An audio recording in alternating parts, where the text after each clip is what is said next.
Hello students. आज हम linear differential equation के कुछ और क्वेश्चंस करेंगे। फर्स्ट क्वेश्चन है x log x dy by dx plus y equal to 2 upon x log x. हमने पढ़ा था लीनियर डिफरेंशियल इक्वेशंस होती हैं dy by dx plus P y equal to Q के फॉर्म की। मतलब उसमें dy by dx के सामने कुछ नहीं होना चाहिए। तो ये जो तुम्हें दिख रहा है dy by dx के सामने x log x जो दिख रहा है, हम इस x log x से पहले सबको डिवाइड कर देंगे। तो dy by dx अकेला हो गया, y के अपॉन में आ गया x log x, और यहाँ पे जो राइट साइड में 2 log x अपॉन x था उसको हम x log x से डिवाइड करेंगे। तो log x कट जाएगा, बचेगा ये 2 अपॉन एक्स स्क्वायर। यहाँ तक आ गया। अब जो y के सामने वाला होता है वो p होता है, तो p की वैल्यू ये आ गई 1 upon x log x, q की वैल्यू ये हो गई 2 अपॉन एक्स स्क्वायर। अब हम निकालेंगे इंटीग्रेटिंग फैक्टर। इंटीग्रेटिंग फैक्टर का फॉर्मूला हमें पता है, e की power integration P D x. P क्या था हमारा? पी था ये 1 upon x log x. P की जगह रखा अपन ने 1 अपॉन एक्स लॉग एक्स, ये रख दिया। अब इसमें जो ये 1 अपॉन एक्स है इसको मैं ऊपर लिख सकता हूँ और लॉग एक्स को नीचे रहने दे सकता हूँ। अब हमें पता है लॉग एक्स का डिफरेंशियल होता है 1 अपॉन एक्स, तो नीचे का डिफरेंशियल ऊपर आ रहा है, मतलब अपन इस इंटीग्रेशन को लिख सकते हैं लॉग ऑफ द डिनोमिनेटर। नीचे का डिफरेंशियल ऊपर आ रहा है तो हम इसको लिख सकते हैं लॉग ऑफ द डिनोमिनेटर। तो ये हो जाएगा लॉग लॉग एक्स। अब e की पावर में लॉग आ रहा है तो हमने पढ़ा था e की पावर में जब लॉग आता है तो e और लॉग दोनों कट जाता है, तो ये दोनों कट गए तो बचेगा सिर्फ लॉग एक्स। ये पता चल गया अपन को इंटीग्रेटिंग फैक्टर। अब हमने पढ़ा था कि लीनियर डिफरेंशियल इक्वेशन का सॉल्यूशन होता है y into I F. I F था हमारा log x, तो ये आ गया y into log x equal to integration of q into I F. q हमारा क्या था? ये था q 2 अपॉन एक्स स्क्वायर, उसको अपन ने यहाँ रख दिया q की जगह। इंटू में आई एफ ये रहा dx, प्लस c आता है, वो c अपन ने ये लगा दिया। अब ये जो एक्स स्क्वायर नीचे आ रहा है इसको ऊपर लिया तो ये हो गया x टू द पावर -2। तो ये आ गया y log x is equal to integration of 2x to the power -2 log x dx plus c। अब ये y इंटू लॉग एक्स ऐसे ही है। यहाँ पर ये दो फंक्शन इंटू में आ गए। यदि इंटू में आ गए इसका मतलब अपन इसको इंटीग्रेशन बाय पार्ट्स कर सकते हैं। आइलेट के अकॉर्डिंग एल और ए में एल पहले आता है। एल यहाँ पे लॉग है, इसका मतलब ये हुआ कि इसको फर्स्ट फंक्शन लेना है और इसको सेकंड फंक्शन लेना है। तो अब अपन लगाते हैं फॉर्मूला। ये first function integration of second minus integration d by d x of first function into integration of second. ये first function integration of second minus integration d by d x of first function into integration of second. जो अपना integration by parts का formula था उसमें हमने value रख दी, u की जगह log x और v की जगह पर 2x टू द पावर -2। अब इसका इंटीग्रेशन करेंगे 2x टू द पावर -2 का, 2 ऐसे ही है, x टू द पावर -2 का integration x to the power -2 plus 1 upon -2 plus 1, वही हो गया माइनस इंटीग्रेशन। अब ये है d by d x of log x का डिफरेंशियल होता है 1 अपॉन एक्स, वो ये रख दिया मैंने। ये 2x टू द पावर -2 का integration 2x to the power -1 upon -1 x to the power n+1 upon n+1 से कर लिया हमने। अब ये जो 2 है उसको अपन आगे लिख सकते हैं, -1 को आगे लिख सकते हैं, और ये जो x की पावर -1 है उसको नीचे लिख सकते हैं। तो ये हो जाएगा -2 अपॉन एक्स लॉग एक्स। ये वाला माइनस और ये वाला माइनस मिलकर ये हो जाएगा प्लस, ये हो गया प्लस। ये जो 2 इंटीग्रेशन के बाहर था उसको हमने बाहर लिख लिया, ये हो गया +2। ये वाला x ऊपर जाएगा तो x की पावर -1, एक और x की पावर -1, ये हो गया x टू द पावर -2। तो अपन यहां तक आ गए बच्चों, y log x is equal to, ये आ गया था हमारा -2 अपॉन एक्स लॉग एक्स, वो ये लिख लिया हमने। बस अब इसका इंटीग्रेशन बचा था तो 2 को ऐसे ही रखा, x टू द पावर -2 का integration x to the power -1 upon -1, वही आ गया। ये जो माइनस है इसको अपन आगे लिख लेते हैं, तो ये हो जाएगा -2।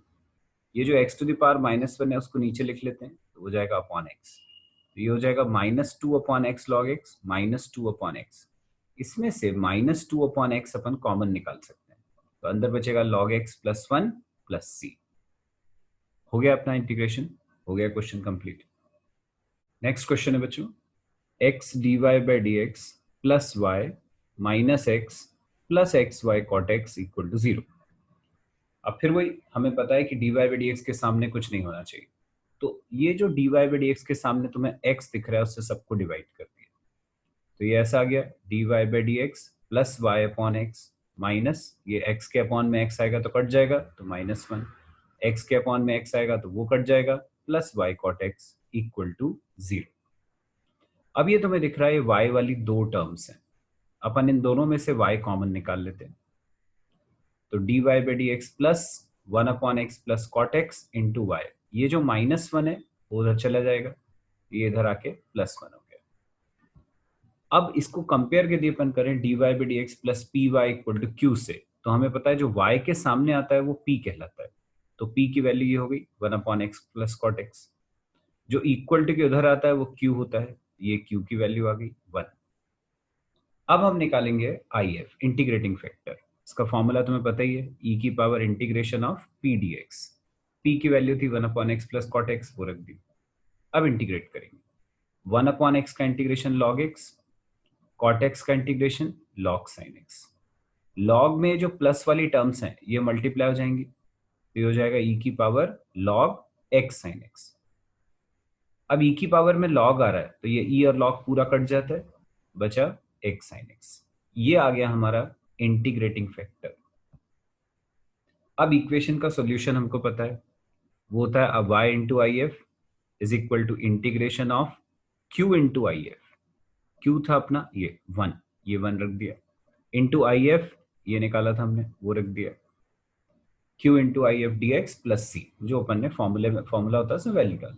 अब x sin x 1 को तो छोड़ दिया, x sin x में दो फंक्शन आ गए इंटू में, दो फंक्शन इंटू में मतलब बाय पार्ट्स, आई लेट के अकॉर्डिंग a के बाद t आता है, इसका मतलब a को लेना है फर्स्ट फंक्शन, sin x को लेना है सेकंड फंक्शन। लगाते हैं formula, first function integration of second minus integration differential of first into integration of second, sin x का इंटीग्रेशन माइनस cos x, बाहर वाले x इंटू हो गया तो ये हो गया minus x cos x, minus x का डिफरेंशियल 1, sin x का इंटीग्रेशन माइनस cos x। अब ये जो माइनस है ये बाहर आ जाएगा, तो ये बाहर आके माइनस माइनस प्लस हो जाएगा, अंदर बचेगा सिर्फ cos x का इंटीग्रेशन sin x, तो ये आ गया minus x cos x plus sin x, और जो लेफ्ट हैंड साइड में y x sin x था वो वैसे का वैसे ही। अब ये जो y के साथ x sin x आ रहा है, इस x sin x को अपन नीचे ले जाके दोनों से डिवाइड कर देते हैं, तो जब ये x sin x इसके नीचे आया तो x से x कट जाएगा, cos बाय sin हो जाएगा cot x, तो ये आ गया माइनस cot x प्लस ये जो sin x है उसके अपॉन में जब ये x sin x आएगा तो sin x कट जाएगा, x बचेगा नीचे वो ये रहा, और ये जो x sin x है जब ये c के नीचे जाएगा तो ये हो गया c upon x sin x। आ गया। नेक्स्ट क्वेश्चन है बच्चों, x plus 3y square dy by d x equal to y। अब इसमें तुम्हें दिख रहा है कि यदि मैं dy by d x plus P y equal to Q के फॉर्म में लिखने की कोशिश करूंगा इसको, तो मैं नहीं लिख सकता, क्योंकि dy बाई डी एक्स को अकेला करने के लिए मैं x प्लस 3y स्क्वायर को मुझे नीचे ले जाना पड़ेगा, पर यदि x प्लस 3y स्क्वायर नीचे चला गया तो फिर हमारी equation dy by d x plus P y equal to Q के फॉर्म में नहीं बन पाएगी। इसका मतलब यह हुआ कि हमें इसको कुछ और तरीके से करना पड़ेगा। तो ऐसे क्वेश्चन जिसमें dy by d x plus P y equal to Q के फॉर्म में इक्वेशन नहीं बनती, हम उसको dx अपॉन dy के फॉर्म में बनाने की कोशिश करते हैं। यदि इक्वेशन dx बाई dy के फॉर्म की होती है तो उसमें पूरी इक्वेशन में जहां x है उसकी जगह y आ जाता है, y की जगह पर x आ जाता है। मतलब जहां अपन पहले equation dy by d x plus P y equal to q से कंपेयर करते थे, अब उसको dx by d y plus P y की जगह पर p x equal to q से कंपेयर करेंगे।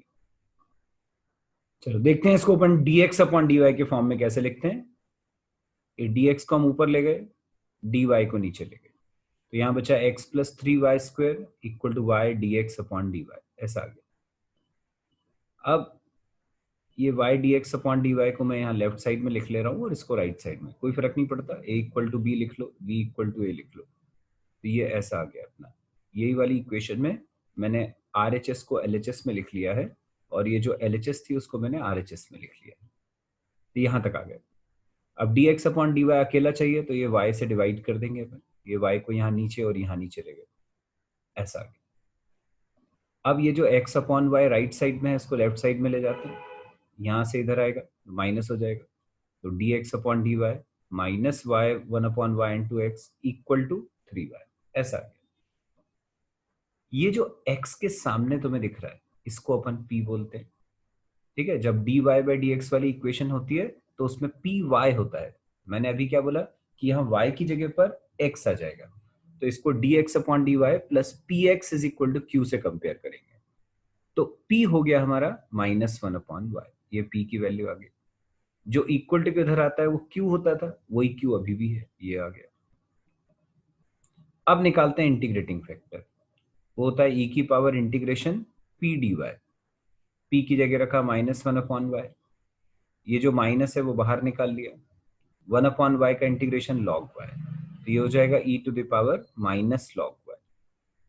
ये जो लॉग के सामने का माइनस है इसको अपन पावर में लगा दें, तो ये हो जाएगा e की power log y to the power minus 1, e से लॉग कट जाता है तो बचेगा y to the power minus 1, मतलब 1 अपॉन वाई।